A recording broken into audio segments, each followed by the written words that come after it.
रिक्शे वाले का बेटा बना आईएएस। ये कहानी है बनारस के अलईपुरा गांव में रहने वाले 12 साल के गोविंद की, जिसकी बचपन में ही पढ़ाई में बहुत रुचि होती है और जीवन में लगातार सुख सुविधाओं का अभाव बने रहने के बाद भी क्लास में हमेशा अव्वल आता है। पिताजी रिक्शा चलाकर पूरे घर की जीविका चलाते हैं।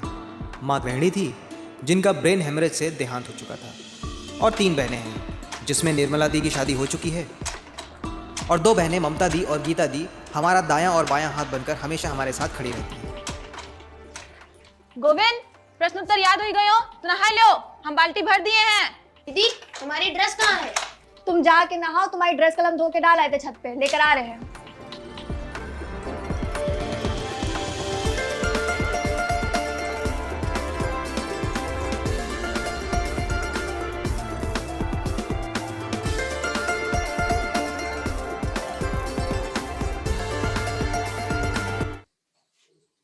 सर, आज हिंदी का टेस्ट है। हाँ, आज हिंदी का टेस्ट है, लेकिन उससे पहले जो कल मैथ्स का तुम लोगों ने एग्जाम दिया है उसके नंबर सुन लो पहले। तो पहला नाम है गोविंद जायसवाल। सर, इनके सबसे ज्यादा नंबर है, 20 में से 19 नंबर। बैठ जाओ। और बाकी सबके 8 नंबर से भी कम। Very bad. गोविंद, ये फटाफटा कपड़ा पहने घूमते रहते हो, बताते काहे नहीं हो? अरे दीदी, बाहर कोई टोकता है तो याद आ जाता है, घर पे आते ही भुला जाते हैं। टेस्ट कैसा हुआ आज? दीदी, टेस्ट तो बहुत ही बढ़िया हुआ। और पता है दीदी, मैथ्स में हमारे सबसे ज्यादा नंबर आए हैं, 20 में से 19 नंबर आए हैं। कल काहे का पेपर है? अब टेस्ट खत्म हो गया, अब हम जा रहे हैं अपने दोस्त के साथ खेलने। रात ना कर देना खेलते खेलते, थोड़ा जल्दी आ जाना। ठीक है। पापा रिक्शा चला के आए, उसके पहले आ जाना। ठीक दीदी।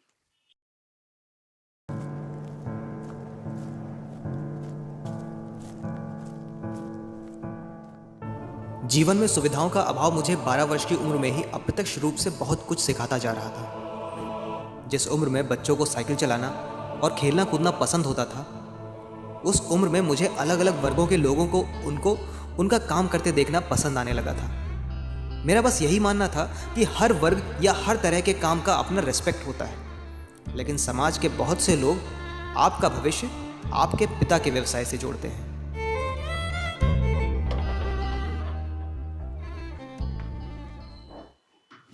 तू भी नहीं पकड़ पाया। नमस्ते अंकल। नमस्ते बेटा, क्या नाम है तुम्हारा? गोविंद। गोविंद। किसके बेटे हो? नारायण जी के। नारायण जी के। क्या करते तुम्हारे पापा? मेरे पापा रिक्शा वाले हैं, वो रिक्शा चलाते हैं और रिक्शा किराए पे भी देते हैं। ए साले, गरीबों की पैदाइश। निकल मेरे घर से, जाके बाहर गरीब बच्चों के साथ खेल। मेरे बेटे के साथ खेल करके उसका भविष्य बर्बाद कर रहा है। पापा, आप अंदर जाइए। आओ आओ, निकल।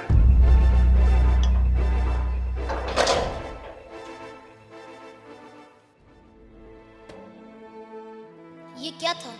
मुझे कुछ समझ क्यों नहीं आ रहा है। हाँ बेटा, बोलो। सर, हमको कुछ प्रश्नों का उत्तर पूछना था, बता देंगे? हाँ, जरूर बता देंगे। कॉपी कलम लेके आओ, बहुत अच्छे से बता देंगे। सर, हमको जिंदगी के बारे में जानना था। जिंदगी? पूछो, क्या क्या पूछना चाहते हो? सर, हमको कल से एक बात समझ नहीं आ रही। हम क्लास में हमेशा प्रथम स्थान प्राप्त करते हैं और अमित मेरा सबसे अच्छा दोस्त है, लेकिन जब कल हम उसके घर खेलने गए तब उसके पापा ने हमको अपमानजनक शब्दों का इस्तेमाल करके निकाल के दिया। देखो बेटा, बारिश हो रही है, आओ अंदर चल बताते हैं। आओ।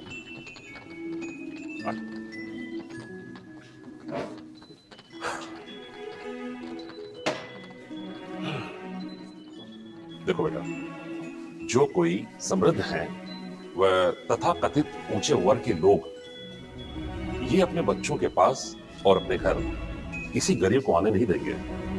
सर, मगर ऐसा क्यों? वही तो मुझे जानना है। बैकग्राउंड अलग है ना बेटा, इसलिए। इस बैकग्राउंड को बदला कैसे जा सकता है? बैकग्राउंड बदलने के लिए 2 रास्ते हैं। पहला तो ये, या तो तुम्हारे पिताजी कोई और काम कर रहे होते, या तुम कुछ ऐसा करो कि तुम्हारे बैकग्राउंड की वजह से तुम्हारे पिताजी का नाम ये समाज जाने। और दूसरा रास्ता, दूसरा रास्ता ये है, या तो तुम बहुत बड़े बिजनेसमैन बन जाओ, और या फिर पढ़ लिख कर IAS। सर ये IAS कैसे बनते हैं? IAS इंडियन एडमिनिस्ट्रेटिव सर्विस, ये बेटा देश की सबसे बड़ी परीक्षा मानी जाती है, और जो इसे पास कर लेता है वो समाज के सारे बैरियर को तोड़ सकता है। कि मेरे दोस्त के पापा ने मुझे धक्के मार के निकाला था। सच्चाई पता चलने पर मुझे तकलीफ तो सिर्फ और सिर्फ समाज की मानसिकता देखकर हो रही थी। जिंदगी धक्के तो केवल जिंदा इंसान को ही मारती है, कि अगर उनमें कुछ कर गुजर जाने का जज्बा हो तो वो उठ खड़े हों। वरना लाशों को कौन पूछता है। चल गोविंद, उठ उठ, बदल दे अपने परिवार का बैकग्राउंड।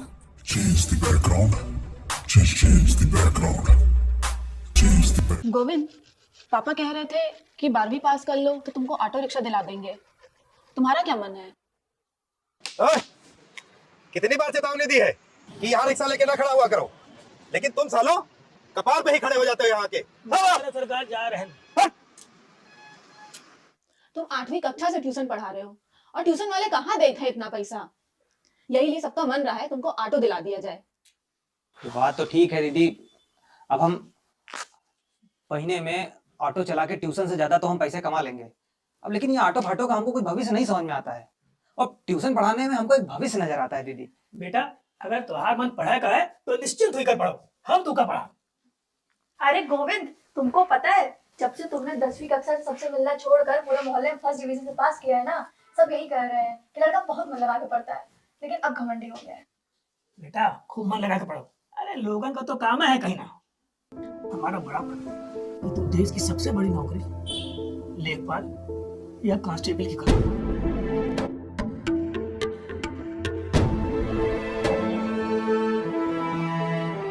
पापा हम भी यही चाहते हैं कि आपका बेटा इस देश की सबसे बड़ी नौकरी करे और घर का बैकग्राउंड बदल दे। का ममता, तुम्हारी मकान मालकिन बता रही थी कि तुम पढ़ाई छोड़ रही हो। ममता, जैसी जिंदगी चल रही है तुम लोगों की, हम तो कहते हैं झाड़ू को पोछा बर्तन का काम पकड़ लो दूसरों के घरों में, कम से कम कुछ तो जिंदगी बेहतर हो जाएगी। आप क्यों गई थी मार्केट? हमको बताई होती, हम ले आते सब्जी। अरे तुम अचानक से यहाँ, हमको लगा तुमको आने में देर हो जाएगी, इसलिए हम तुमका नहीं बोले। खैर ये बताओ, क्लिनिक गए थे डॉक्टर के पास, न्यूज़पेपर की बात की? हाँ दीदी, हम डॉक्टर को बोल दिए हैं कि क्लिनिक में हम सुबह सुबह झाड़ू पोछा कर देंगे और जब रात में आएंगे तो वो हमको न्यूज़पेपर दे देंगे। वक्त के साथ जिंदगी तो कटती जा रही थी, लेकिन उसी गुजरते वक्त के साथ IAS बनने का जुनून मेरे सिर पर चढ़ रहा था। 12वीं में मैथ्स लेकर फर्स्ट डिवीजन पास कर लिया था।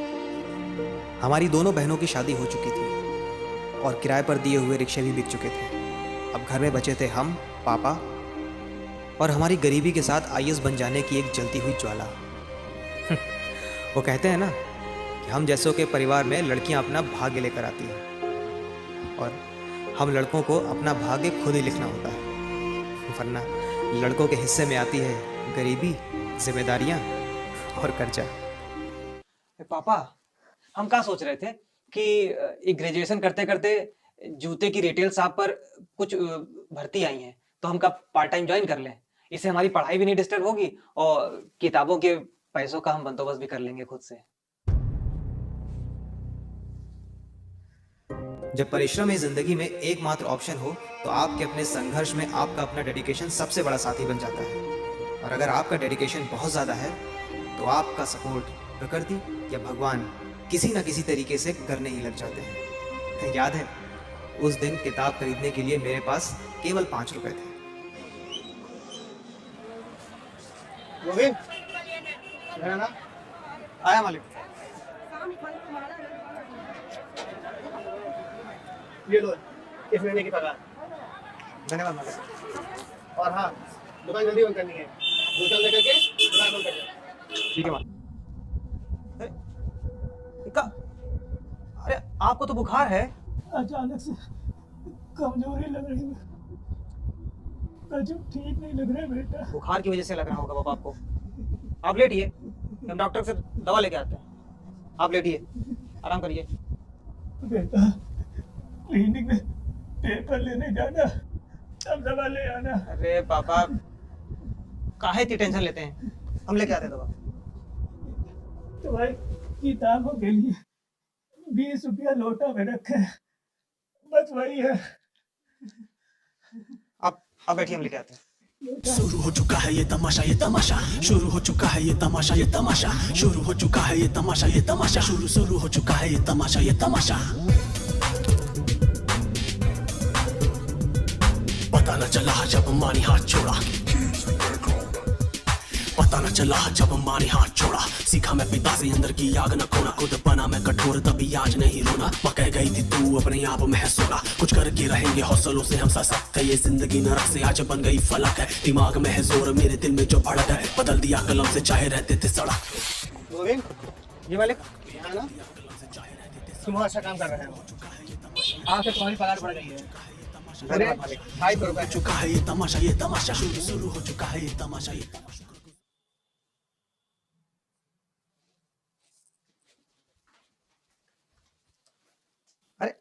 प्रणाम दीदी।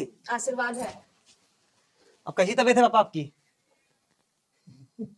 अरे एक देख लेता तो हमारा तबीयत ऐसे ही ठीक हो जाता है। अगर तुम अन्य सब चीजों में लगे रहोगे तो पढ़ोगे कब? सुबह क्लिनिक में झाड़ू लगाना, खाना बनाना, सुबह से शाम तक जूते की दुकान पर काम करना, पापा की देखभाल करना, फिर आके खाना बनाना। अपने सपने पर कब काम करेगा और इस समाज से जीतेगा कैसे? दीदी सभी के पास 2 हाथ 2 पैर और 1 दिमाग दिया है भगवान ने, और सभी ने इसी से इतिहास रचा, हम भी रच देंगे। अरे दीदी, गोविंद, तुम कह रहे थे तुम्हें 15वीं तक पढ़ना है, फिर तुम कुछ ना कुछ करोगे घर के लिए। हाँ दीदी, वो गोविंद, अब तो तुमने 15वीं भी पास कर लिया है। तुम जब जूते का काम इतना अच्छा जानते ही हो तो अपनी दुकान काहे नहीं खोल लेते? अरे हम तेरी मदद करेंगे ना। हमको तो 2 साल के लिए पढ़ाई करनी है पापा। बेटा, हमका पढ़ाई लिखाई के बारे में काम आता है। पढ़ाया कहा तुमका, तो तुम पढ़ो। पापा हमको 2 साल की पढ़ाई के लिए दिल्ली जाना है। दिल्ली? दिल्ली तो बहुत दूर है बेटा। लेकिन हमारे सपने के बहुत करीब है पापा। कब जाना है? पापा शुरुआती दिनों में हमको वहाँ कुछ पैसों की जरूरत पड़ेगी, फिर बाद में हम कैसे भी करके मैनेज कर लेंगे। कितने रुपए?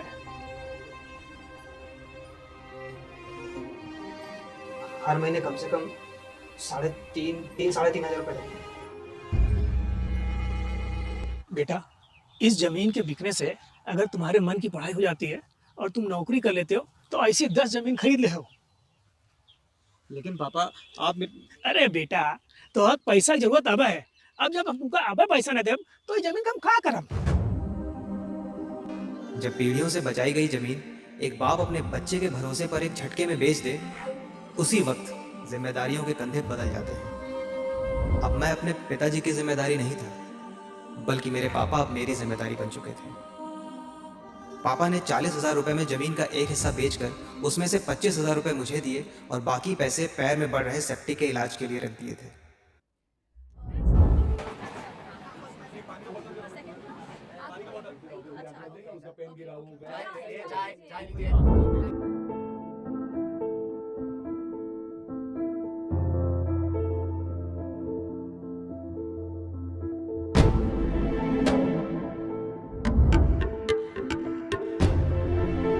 तैयारी करने दिल्ली आता है? सब दिल्ली आता समय का ही हो जाता है क्या? सबका नहीं होता है, लेकिन जो तैयारी अच्छे से करेगा उसका हो जाएगा। अरे अभिनव भैया, आप यहाँ? अरे बैग लिए कहाँ जा रहे हैं? कहाँ की तैयारी में? यार तुम्हारे भाग अच्छे हैं जो दिल्ली में कदम रखते ही यूपीएससी के मारुति के दर्शन हो गए। अभिनव भैया दिल्ली छोड़कर हमेशा के लिए घर जाए। पर ऐसे कैसे आप जा सकते हैं भैया, आप बिना डीएम बने? शानू, अगर हर तैयारी करने वाला इंसान डीएम बन जाए तो ये देश डीएम से भर जाएगा। अरे भैया वो आप दुखी बैठे थे इसलिए मैंने बोल दिया। अफसोस, दुखी नहीं हूँ। अफसोस है उस आधे घंटे का भी जिसमें मैं पढ़ सकता था लेकिन पढ़ा नहीं। पिछले 3 अटेम्प्ट की गलतियां कलेक्ट करके मैं अपने चौथे अटेम्प्ट को बेहतर बना सकता था, लेकिन मैंने बनाया नहीं। और यार, ये सामने खड़ा लड़का यहाँ पर तैयारी करने आया है, कम से कम उसे तो डिमोटिवेट मत करो। ये यहाँ किस उम्मीद के साथ आया हो? कौन सा सब्जेक्ट लिए हो? भैया अभी हमको इसके बारे में ज्यादा कुछ मालूम नहीं है। आपके हिसाब से कौन सा सब्जेक्ट सही रहेगा? देखो यार, मैं फिलॉसफी का टीचर हूँ और इस साल मेरे पढ़ाए हुए 4 लड़कों का सिलेक्शन हुआ है। तो अगर तुम मन लगाकर पढ़ाई करोगे, मैं तुम्हें गाइड करता रहूंगा। मैंने हिस्ट्री लिया था, मेरे पास हिस्ट्री की किताबें हैं। अगर तुम्हारा भी वही सब्जेक्ट हो तो मैं तुम्हें अपनी किताबें दे दूंगा। इस समय सब्जेक्ट तो मेरे लिए इम्पोर्टेंट थे ही नहीं, ना ही मेरा किसी सब्जेक्ट में इंटरेस्ट था। मेरा केवल और केवल फोकस अपने उद्देश्य में था। सब्जेक्ट में इंटरेस्ट होता तो मैं प्रोफेसर बनने के लिए ट्राई करता। उद्देश्य को हासिल करने के लिए टूल्स में इंटरेस्ट या टूल्स से प्यार होना ज़रूरी नहीं है। ये ऊपर वाले या प्रकृति द्वारा मुझे लक्ष्य के करीब भेजने का तरीका हो सकता है। तो कहाँ लियो कमरा तुम लोग? भैया अभी आज तो कमरा देखेंगे। हम अपना कमरा खाली करके आए हैं, मैप वैप सब लगा है, वही कमरा ले लो। नहीं नहीं भैया, वो कमरा ही ना सूट है, तभी आपका नहीं हुआ। मैं वहां नहीं रहूंगा। भैया हमको रहना है, कितना है किराया? 1700 रुपए किराया है, इससे सस्ता दिल्ली में कहीं नहीं मिलेगा। चलो यार। अब तो मुलाकात होती रहेगी। चलो जानू।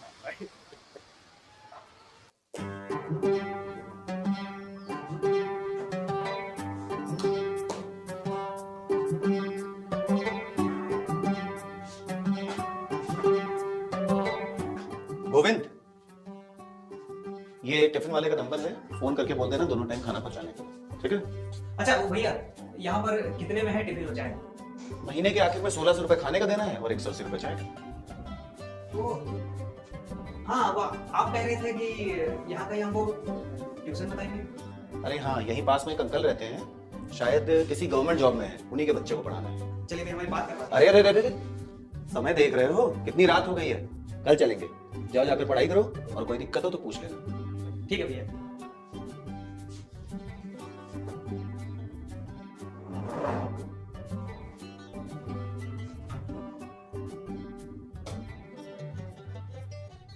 देखते हैं कहाँ कहाँ कटौती हो सकती है। इसमें तो कटौती नहीं की जा सकती। हाँ, टिफिन का हम कर देते हैं 800 रुपया और चाय का भी हाफ कर लेते हैं, तो ये हो गया 90।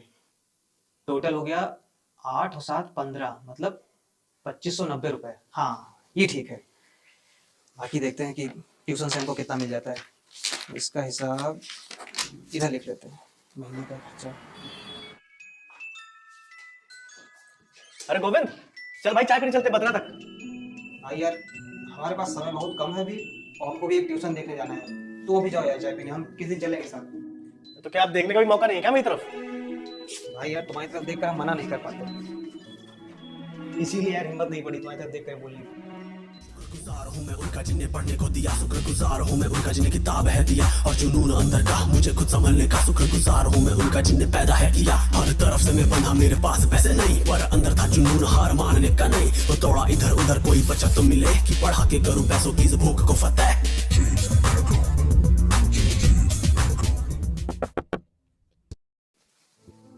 अरे ये क्या, हाफ चाय?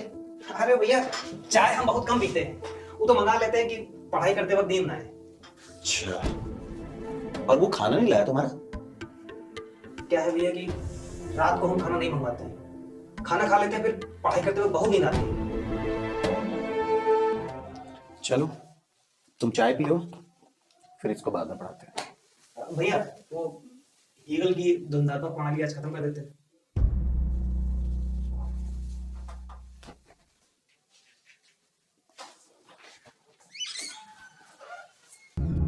आवश्यकता है होम ट्यूशन की, संपर्क करें। अरे भाई बधाइयां ही बधाइयां। अरे तुम यहाँ? अरे भाई अब तुम हमको कुछ बताओगे नहीं तो पता नहीं चलेगा क्या? यूपीएससी के साथ साथ यूपी पीसीएस का प्रीलिम्स भी क्लियर कर दिए हो, क्या बात है? तुमको कैसे पता चला? अरे भाई आज 10 अगस्त है, मुझे पहले से पता था कि आज यूपी पीसीएस के प्रीलिम्स का रिजल्ट आ रहा है। तो गए थे हम धर्मेंद्र भैया के पास और मैंने पूछा उनसे, क्या बात है यार, शाबाश। अरे यार वो सब छोड़ो, अब सब कुछ हद तक ठीक चल रहा था तो यार हमारा वो ट्यूशन छूट गया थे ना, तो उनके पापा का ट्रांसफर हो गया बाहर। अच्छा। वो कहीं बाहर निकल गए तो चलो कोई बात नहीं, ट्यूशन मिल जाएगा। अभी हम जो है अभी महिला मित्र से मिलने जा रहे हैं। यूपीएससी और यूपी पीसीएस के प्रीलिम्स क्लियर होने पर यह महसूस हो रहा था कि संघर्ष के बदले जिंदगी में कुछ तो बेहतर हो रहा है। लेकिन अचानक से संघर्षों का नया मोड़ आते देख कभी कभी ये लगने लगता कि कहीं दिल्ली में सरवाइव ना कर पाने की वजह से ये वक्त मुझे वापस घर जाने के लिए तो नहीं मजबूर कर देगा। कहाँ हो भाई? कह रहा हूँ एक ट्यूशन के लिए बात हुई है, कल चल के बात कर लेना। थैंक यू भैया, आपने हमारी आधी टेंशन खत्म कर दी। अरे वो सब छोड़ो, ये बताओ, हम सुने हैं कि तुम यूपी पीसीएस का मेंस नहीं देने जा रहे? हाँ भैया, आपने सही सुना। क्या हम जान सकते हैं कि आखिर मेंस क्यों नहीं देने जा रहे हो तुम? भैया, अगर हमने अपने आप को किसी उद्देश्य से अटैच कर लिया है तो हम उसको अल्टरनेटिव नहीं समझ सकते ना। जहां तक हमारी समझ है, हम उससे थोड़ा वीक हो जाते हैं। ठीक है ब्रदर, चलो फिर कल 4 बजे रूम पे आ जाना, चल के ट्यूशन की बात कर लेते हैं। हेलो, अरे गोविंद, खुश रहो, कैसे हो? हम ठीक है दीदी। वही बताने के लिए फ़ोन किए थे हम कि मेंस का पेपर यहीं दिल्ली में लगा हुआ है, तो हम पेपर देख के घर आएंगे। वो आने जाने में टाइम भी बहुत वेस्ट हो जाता है और खर्चा भी बैठ जाएगा। हाँ हाँ ठीक है, और तुम कोनो दिक्कत में तो नहीं हो? नहीं दीदी, हम एकदम बढ़िया हैं। अच्छा अभी रखते हैं फ़ोन में ज़्यादा पैसा नहीं है। प्रणाम। इतिहास के 48 टॉपिक हैं, फिलॉसफी के 41 टॉपिक हैं, जनरल स्टडी मतलब सिलेक्शन के लिए हर टॉपिक के लिए सिर्फ हमको 1.5 से 2 दिन है। मना करते हो ना, आवाज देखते कैसे मना करते हो। चल गोविंद, चलो फटाक से तैयार हो जा, चलते हैं बत्रा मूवी शूवी देख के आते हैं आज। भैया आप लोग जाइए, हम चलेंगे ना किस दिन साथ में। तो क्या है कि हमारे पास टाइम बहुत कम है और पढ़ना बहुत ज्यादा। चलो चलते हैं, पढ़ने दो इसको। ये क्या नंबर है? अरे तुम्हारे पिताजी की तबीयत इतनी खराब है और तुम वहाँ दिल्ली में बैठे मौत काट रहे हो। अरे जरा भी दया हो तो अपने बाप के लिए आके कुछ कर लो, उनकी सेवा पानी। रेंगते हुए चल रहे हैं, रेंगते हुए। कौन बोल रहा है? हेलो हेलो,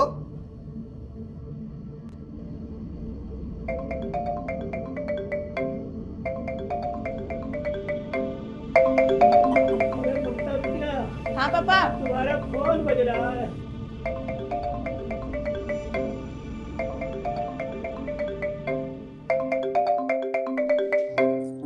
किसका है?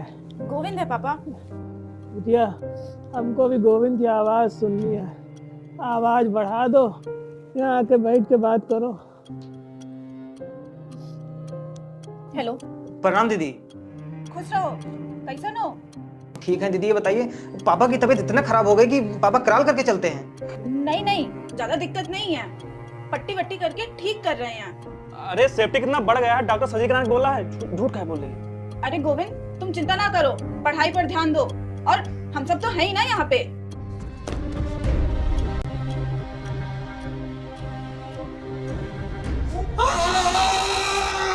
अरे गोविंद, सब ठीक तो है ना? चीखने की बहुत तेज आवाज आएगी। हाँ भैया ठीक है सब। वो आँख लग गई थी ना तो अचानक से डर गए थे।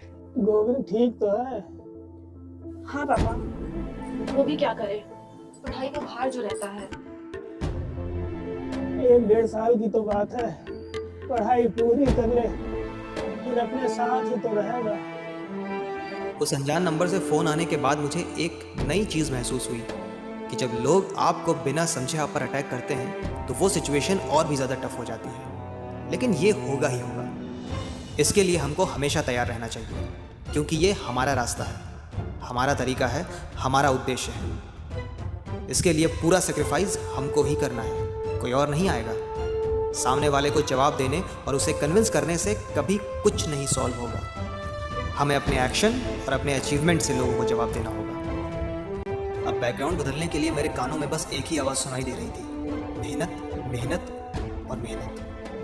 क्योंकि पापा और मेरी बहनों द्वारा तो अपना फर्ज निभाया जा रहा था। इस वक्त बस मैं ही अपने परिवार के लिए कुछ न कर पाकर अपने आप को अपने परिवार के लिए अपाहिज महसूस कर रहा था।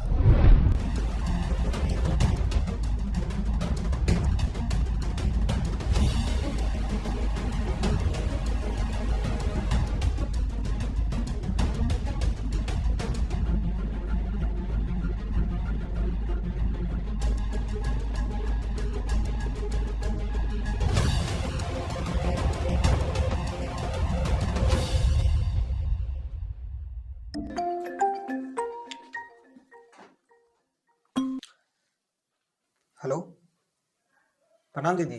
प्रणाम। अरे दीदी, आज इतनी सुबह फोन? क्या कर रहे हो गोविंद? पढ़ रहे थे।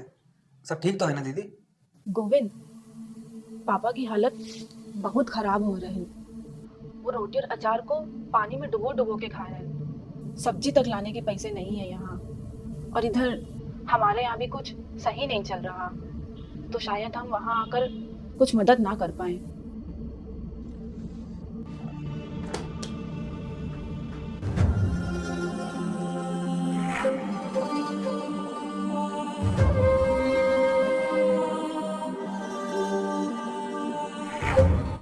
अगर मैं वापस चला गया तो अपने पिताजी की ज़िंदगी थोड़े समय के लिए ही बेहतर कर सकता हूँ। कोई काम करके सब्जी ला के दे सकता हूँ, लेकिन अगर आने वाले 4-5 महीने मैं खुद को मेहनत की आग में झोंक दूँ तो शायद अपने परिवार पर लगे कलंक को हटाकर बैकग्राउंड बदल सकता हूँ।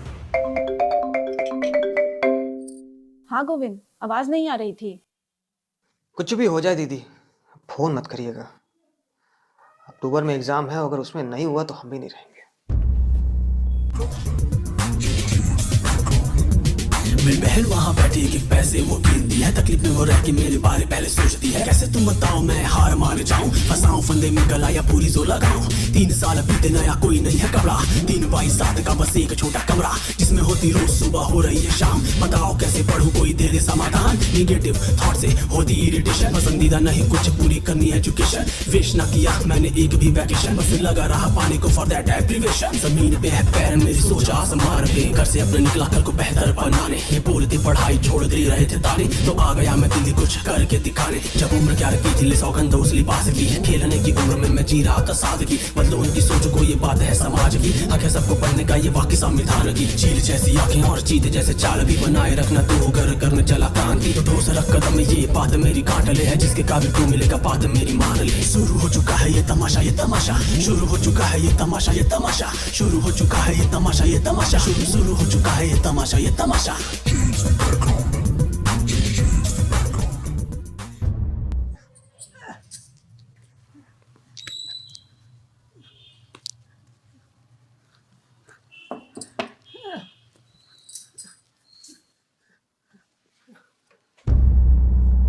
पापा पापा पापा, ये क्या हो गया है?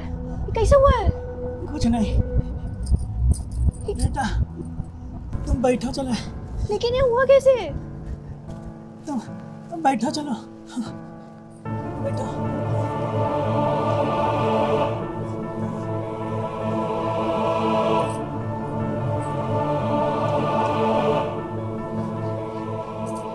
क्या हुआ है? हम ठीक है बेटा। आपकी तो बहुत ही हालत खराब है। नहीं बेटा, ठीक है। अरे गोविंद, अरे भैया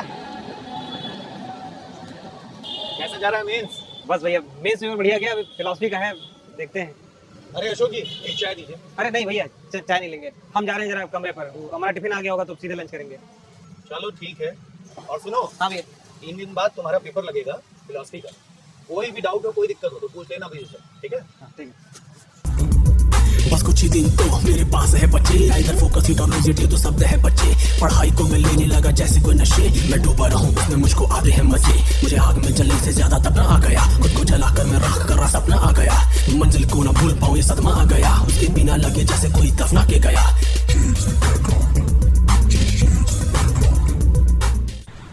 भैया मेंस के सारे पेपर बढ़िया हुआ है, आज रात को मेरा गाँव निकलूंगा। बहुत दिन हो गए घर में। चलो यार, वेरी गुड। चलो फिर, हैप्पी जर्नी। थैंक यू भैया।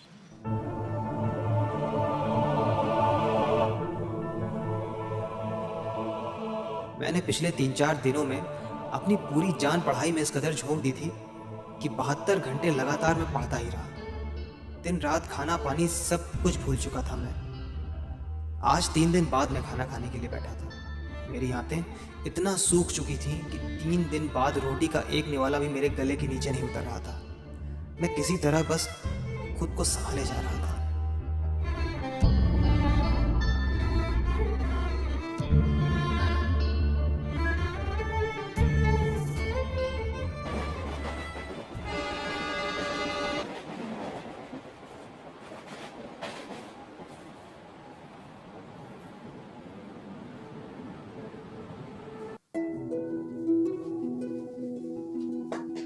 प्रणाम पापा। अरे गोविंद बेटा, हाँ पापा, आप हाथ मुंह धोकर कुछ खा लीजिए, फिर डॉक्टर के पास चलते हैं। डॉक्टर के पास का है बेटवा, वहाँ तो बहुत पैसा लागत है। पापा हम डॉक्टर से बात कर रहे हैं, आपके पैरों की सर्जरी होनी है आज। आइए। शून्य करने वाला इंजेक्शन नहीं लगाएंगे तो हमको ऐसे ही करनी पड़ेगी उनकी पैरों की सर्जरी। डॉक्टर साहब, हमारे पास बस आपकी फीस और दवा भर के ही पैसे हैं। थोड़ा सा कट जाने पर कितना दर्द होता है, बिना शून्य का इंजेक्शन लगाए उनके पैरों की सर्जरी करेंगे तो कितना दर्द होगा, इसका अंदाजा है तुम्हें? अरे डॉक्टर साहब, अब रोज रोज की दर्द झेलने से अच्छा है कि एक दिन थोड़ी ज्यादा दर्द झेल ली जाए। आप सर्जरी कर दीजिए, हम अंदर नहीं आए। ठीक है, बुलाइए उनको।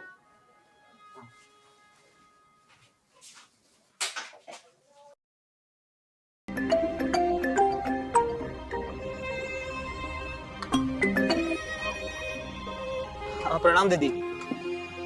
कैसे हो? पेपर कैसा हुआ?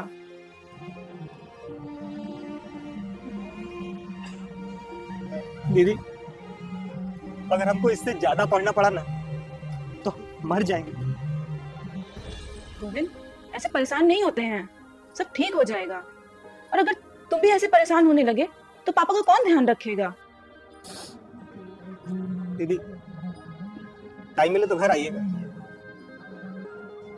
अभी हमको कुछ दिनों में वापस दिल्ली निकलना। ठीक है। पापा, उठिए, दवा खा लीजिए।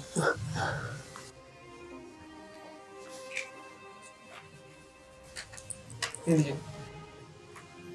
बेटा, तुमका दिल्ली तो फिर जाएगा पड़ी। अब ही तुमका दिल्ली का 2 साल तो भया नहीं है। आप हमारी चिंता न करिए, अब दवा खाइए, अब थोड़ा ठीक हो जाइए। अरे बेटा, हमार घाव 2-4 दिन में भर जाइए। अब तुम ना दिल्ली जाए की तैयारी करो। ठीक है, लेकिन आप पहले दवा खाइए और थोड़ा आराम कीजिए, नहीं तो दवा का असर नहीं करेगा।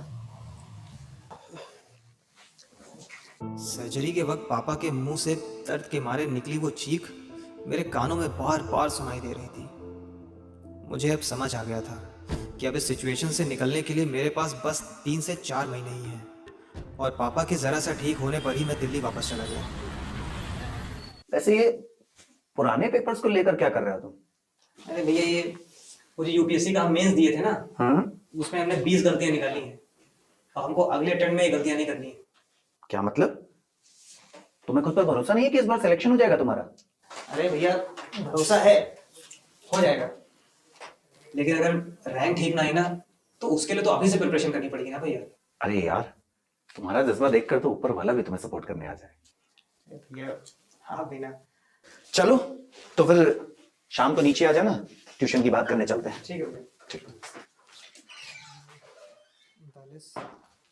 मेंस क्लियर हो चुका था। अब इंटरव्यू और अगले प्रीलिम्स के लिए मैंने अपने आप को एक संक्षिप्त रूप दे दिया था। एक कमरे से ट्यूशन तक और ट्यूशन से वापस कमरे तक ही मेरा आना जाना था।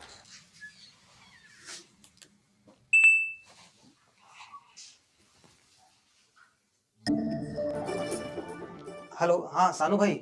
हाँ बोल भाई। यार, इंटरव्यू की डेट आ गई हमारी। अरे वाह, बहुत बहुत बधाइयाँ यार। थैंक यू यार, लेकिन यार हमको थोड़ी मदद की जरूरत है तुमसे। हाँ बोलो भाई। यार सानू भाई, इंटरव्यू देने जाने के लिए यार हमारे पास कुछ भी नहीं है, ना कपड़े हैं, ना जूते हैं, ना टाई है, ना बेल्ट है। देखो भाई, कपड़े तो तुम्हें अपने ही बनवाने पड़ेंगे, वरना इंटरव्यू को पता चल जाएगा कि मांगे कपड़े हैं। और जूते टाई तुम मुझसे लेना, वो पता नहीं चलेगा। ठीक है, थैंक यू यार। अरे यार, इतने संघर्षों के बाद तू यहाँ पहुंचा है भाई, तो इतनी हेल्प करना तो बनता है ब्रदर। ठीक है भाई, अभी हम फोन रखते हैं, जरा घर पे बात कर लेते हैं एक बार। ओके भाई, बाय।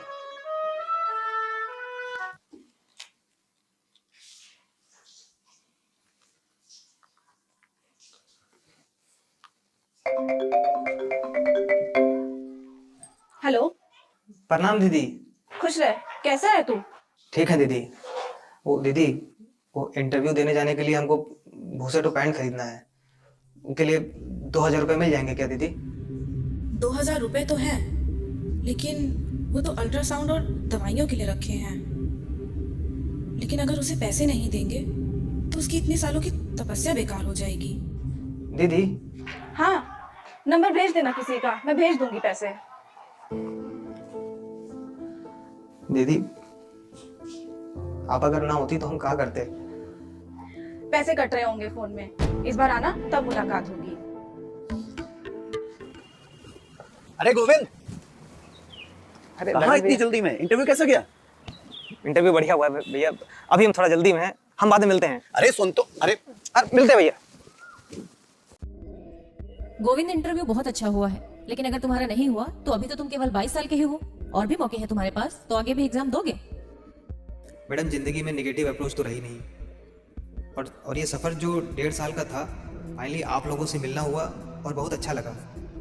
और मैडम, गाड़ी चलाते हुए हॉस्पिटल का एड्रेस लेकर चलने की हमारी आदत नहीं, तो यहाँ तो अच्छा लगा है, इसलिए मुझे उम्मीद है कि मैं आपकी अपेक्षाओं पर खरा उतर पाऊँ।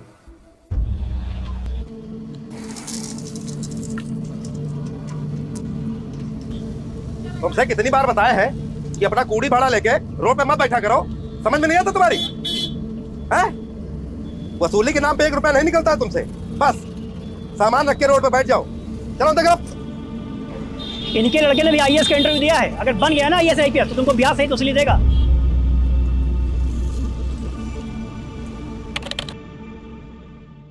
अरे गोविंद भाई, आज से तुम्हारे सारे कॉलेज कट गए भाई। क्या हुआ भाई, ऐसे काहे बोल रहे हो? अबे यूपीएससी क्लियर कर दियो भाई, तुम आईएएस बन गए, आईएएस। ऑल ओवर इंडिया 48वीं रैंक आई है तुम्हारी, और तो और हिंदी माध्यम से 3रा स्थान आया है तुम्हारा। किया वो एक सपना था, पूरा कर दिखाना एक मकसद है। सपने मेरे ऊंचे दिखी मंजिल है, पुराने रहते साथ जो विश्वास उनके अंदर है। पूरी दिल्ली की सड़कों का भाव में है जाना, स्ट्रगल को है मैंने फिर से गॉड अपना माना। पूरे भारत के कोने कोने में है अब कैसा है गोविंद? स्टूडेंट्स तक मोटिवेशन मैंने है पहुंचाना। शुरू हो चुका है ये तमाशा, ये तमाशा शुरू हो चुका है, ये तमाशा, ये तमाशा शुरू हो चुका है, ये तमाशा, ये तमाशा शुरू। बैकग्राउंड बदल दिया दीदी। शुरू हो चुका है ये तमाशा, ये तमाशा शुरू हो चुका है, ये तमाशा, ये तमाशा शुरू हो चुका है, ये तमाशा, ये तमाशा शुरू हो चुका है, ये तमाशा, ये तमाशा। Change the background, change the background, change the background, change the background. पापा प्रणाम, आईएएस बन गए हम पापा। अरे बेटा, तुम्हारा सरकारी नौकरी लग गए? हाँ पापा। बहुत अच्छा बेटा। बेटा, अब तुमका नौकरी यही आसे पास करे पड़ी या कहूँ दूर जाए पड़ी? पापा क्या है सर?